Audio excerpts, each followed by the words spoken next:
2 acre வரை உள்ள உழவர்கள் மற்றும் நிலமற்றவர்கள் குடும்பத்தில் யாரும் மாநில நடுவண் அரசு ஊழியர்களாக இல்லாத பட்சத்தில் அவர்கள் குழந்தைகளுக்கான பொறியியல், மருத்துவம் உள்ளிட்ட படிப்பு செலவை அரசே ஏற்கும் என உறுதியளித்துள்ள விஜய், தமிழக வெற்றிக் கழக ஆட்சியில் உழவர்களின் நலனுக்கே முதன்மைத்துவம் அளிக்கப்படும் என சூளுரைத்துள்ளார்.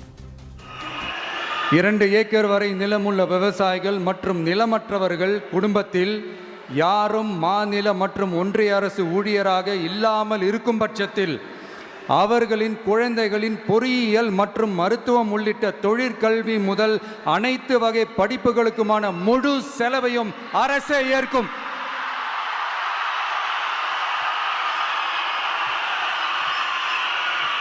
விவசாயிகளின் விருப்பத்திற்கு எதிராக எந்த திட்டமாக இருந்தாலும், ஒன்றிய அரசின் நெருக்கடியே இருந்தாலும் அந்த திட்டத்தை உங்களுடைய டிவிகே ஆட்சி முழுமையாக நிராகரிக்கும்.